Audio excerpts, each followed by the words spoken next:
Hello, everyone, and here is the September episode of We're Linking Up Iron Sharpens Iron.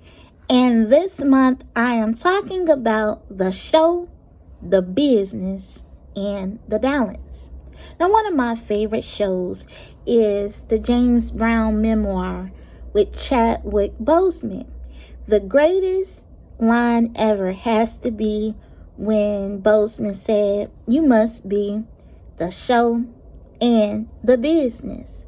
Now, the context of this movie line occurred when Boseman was explaining to the business promoter why he didn't eat at fancy restaurants or sleep in fancy hotels.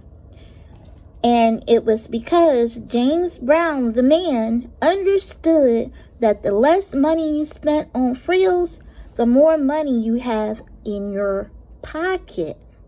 He understood that it was better to be rich than to look rich. So James Brown, the man, he was the star, the show, the attention grabber. But he also understood that he had to be business minded. So a little historical backdrop is in the 1950s and 60s, black artists were compensated with Cadillacs, luxury hotel stays, and lavish wardrobes. All the ingredients necessary to make a good show.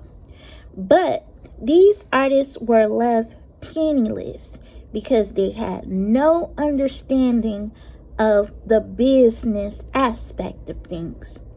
Now, John Singleton also hinted on this idea of looking flashy over obtaining assets in the movie Baby Boy when he wrote the line about the guns and the butter.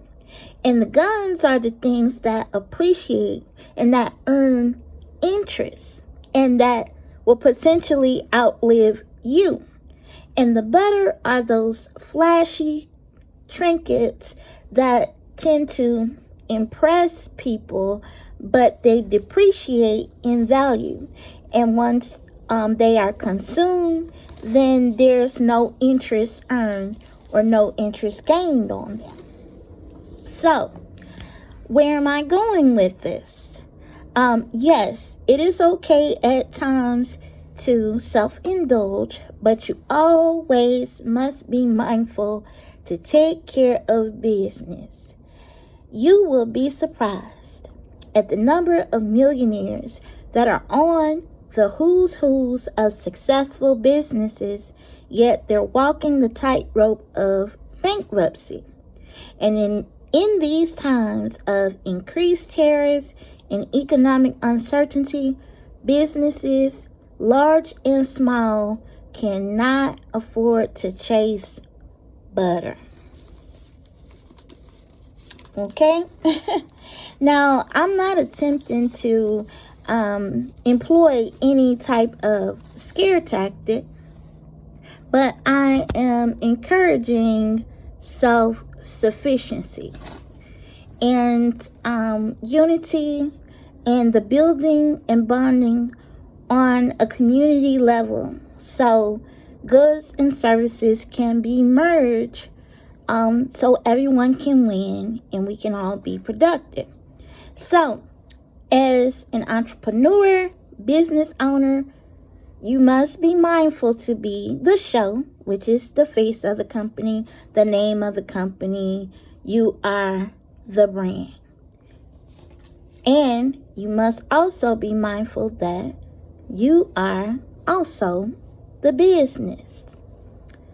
As a startup, you will wear many hats: marketing, sales, bookkeeping, etc., etc. As you scale upward, you will be able to hire more personnel, but you always must remember that despite hiring other people, you must be in touch with the business and what is going on within your business. You cannot be all show all the time. Even if it is not your job and you don't have to wear these hats, again, it is important to understand what is going on in the business, the principal operations of every aspect of your business. Understand what the bottom line is and what it takes to remain lucrative and productive. So you may be asking, well, if I'm paying someone to do this job, why do I need to know how every job in my organization functions? Being the show is fun. Being the business, very daunting. And at times it can be discouraging. However, if you are not aware of what's going on in your business, it can lead to some really undesired results. In order to gauge the effectiveness of your operations at every level, again, you need to have an understanding of what's going on. So, for example, one of my earlier business ventures involved a utility patent that I received for an invention I call the buddy style. So when I went to invent help, I was overwhelmed because the questions they asked me, I wasn't prepared to answer. And so those questions were tough, but they were necessary to understand how to market things and the price points and where the product would be sold. So I had to get research on what the product would be made out of, how much it would weigh, who would buy it, what age, what race, what sex, what demographic, what materials would be needed, what were the ideal dimensions of this product, how big should it be, how will it be packaged, and is it easy to transport. All these details I had no knowledge of initially. So again, I said all of this to say is that without understanding those small details, you cannot accurately gauge whether or not your pricing matches what you need in order to earn the revenue that you're seeking to have. So, as a business owner, again, you must be able to articulate the details of your operation. And this is especially important if you're going to franchise or sell your business or you're seeking investors. If you have just a blanket statement about how things are done, then and you don't have the full understanding, then your business will not look as appealing, because it will look like, oh, okay, either they lack the knowledge or they're hiding something. And either way, those assumptions don't work for you. They work against you. And also, another reason why you want to understand the details about your day-to-day operations, whether you're performing in those capacities or not, is because you want to ensure that you are getting your money's worth for every dime that you spend. Okay? And you don't want to be cheated or shortchanged. You want to get the value out of everything that you spend, from the soap in the restroom all the way to if you're using automated technology in a factory setting. Okay? So now I'm going to address what some people might ask, which is, well, I don't see the big deal. What could possibly go wrong if I cannot answer all of these concerns? Okay, so I got you. As I mentioned earlier, number one, you will pay for products and services that you don't need or that are not serving you. Things that don't match your desired outcomes. For example, have you ever checked your bank statement and found subscriptions to services that you don't use? Subscriptions that you forgot that you had, and this money is just coming out of your account every month, and a lot of the subscriptions you're not using anymore, or they're not serving you. And there's that. So think about it on a business level. If you're subscribing to services, or you're purchasing products that are not productive for your goals, then you need to evaluate that and respond accordingly. Okay? Number two, people will cheat you and take advantage of your oversight. If you settle to be paid with the Cadillac instead of a royalty check, then you will get what you settle for. Number three, you will experience substandard outcomes.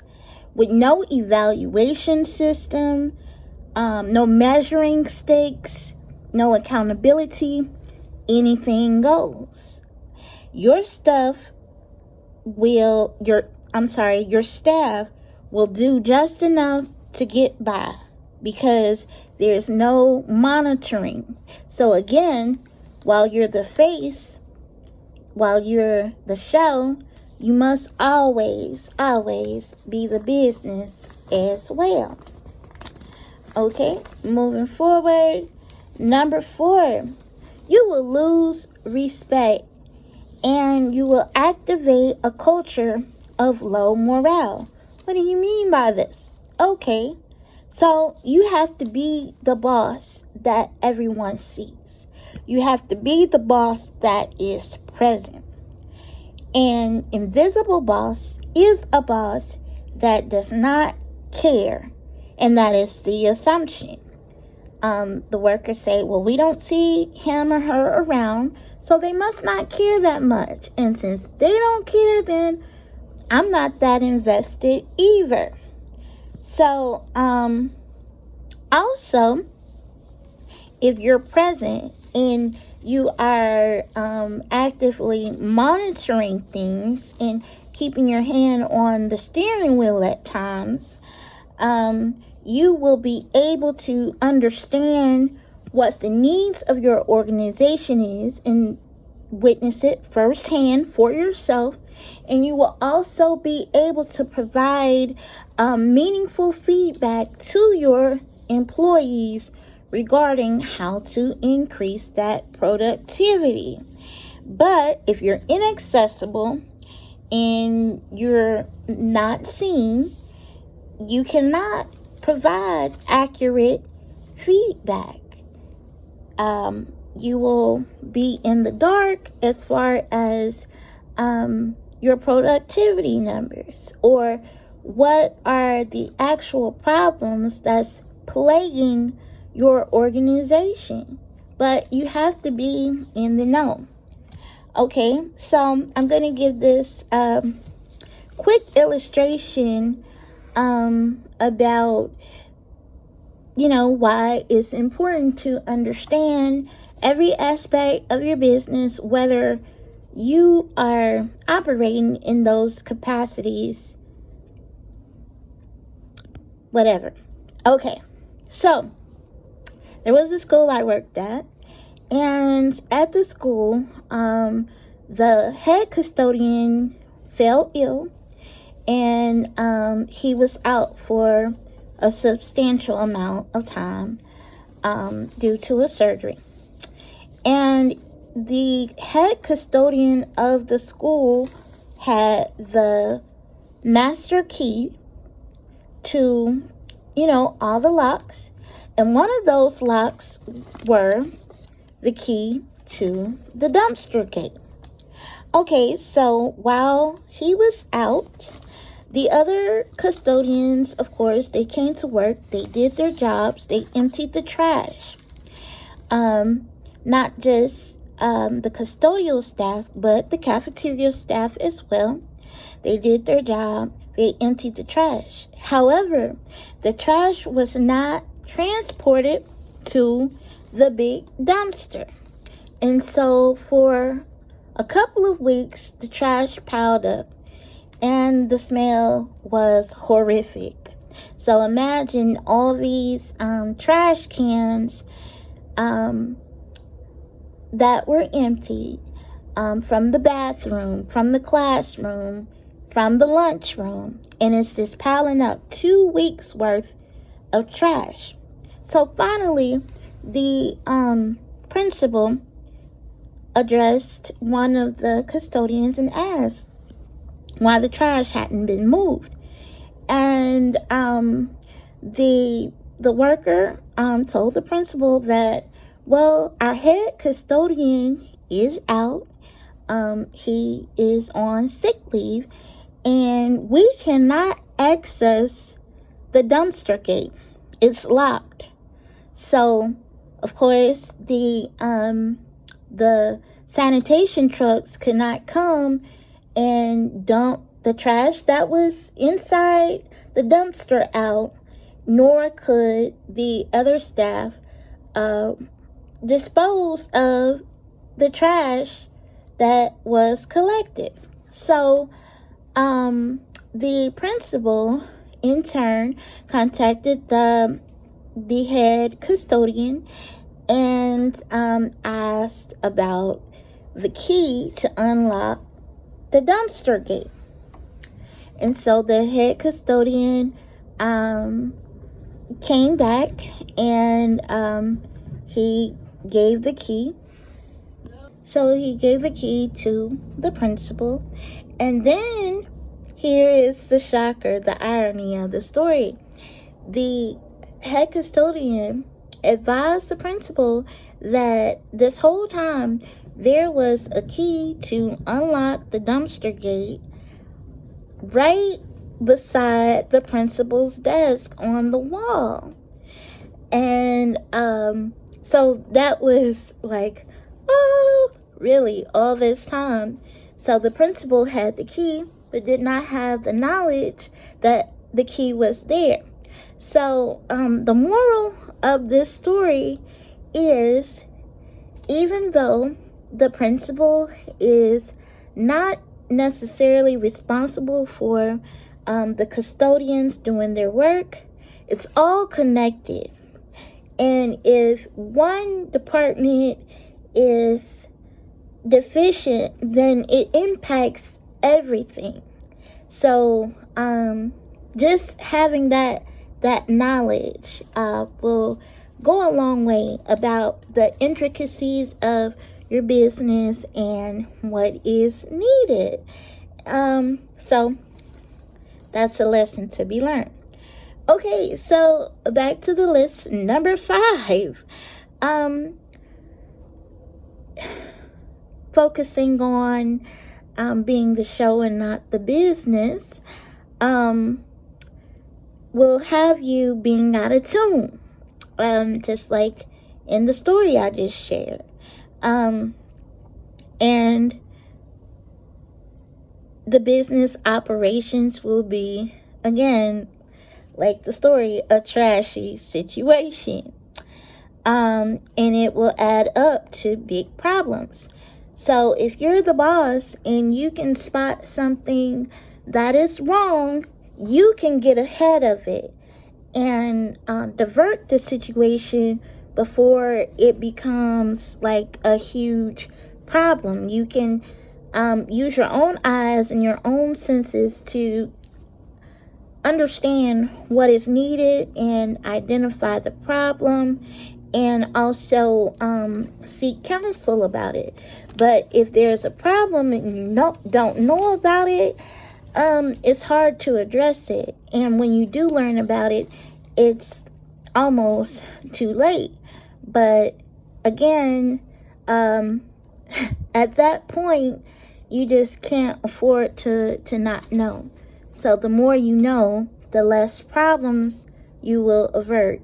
And that's why you have to put yourself out there and be seen. And pay attention to what's going on. Okay, so now I'm going to jump into the balance.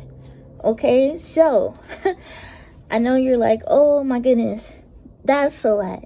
You already talked about the show, the pressure of being looked at, being seen. Oh my God, that's a lot.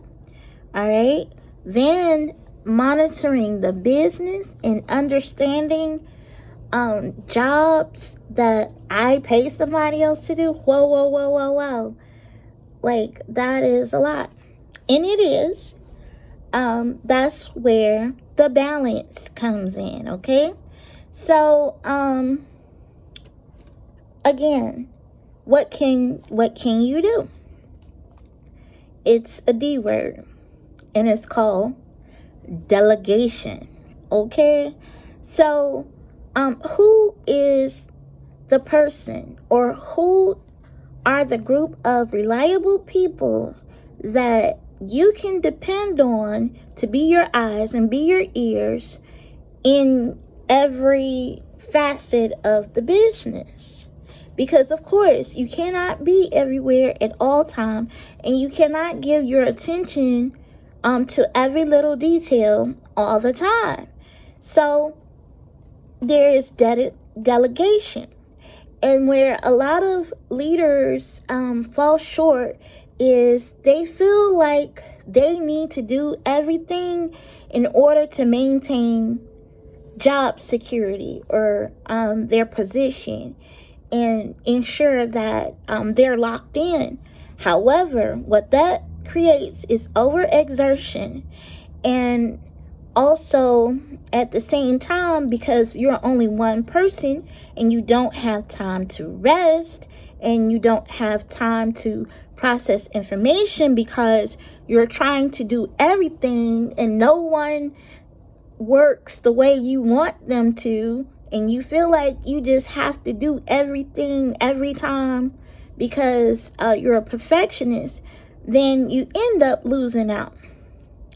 And that's where the delegation is necessary. So you should have key people in your organization who, when you are not present, they understand your playbook. When situations come up, they understand how to respond. Just like with the janitorial situation. If the head custodian had someone in place and left a playbook for somebody else, then he wouldn't have had to be called off of his sick leave to come back to work to produce the key to the garbage fence. But that's where delegation comes in, because of course, yes, you must juggle being the show and the business, but you also must balance, because like I said, you can't be everywhere all the time, and you can't have eyes on every single situation. Okay, so that is where I am concluding tonight's message. And it has to do with being the show, being the business, but also make sure you have that balance, because it's your business. You are the leader. You're in charge. So you don't have to fear someone else outshining you or whatever. Or, you just have to give people room to grow and to also do their best and show you what they can do, and afford that opportunity. So, thanks for watching, and I'll see you next episode.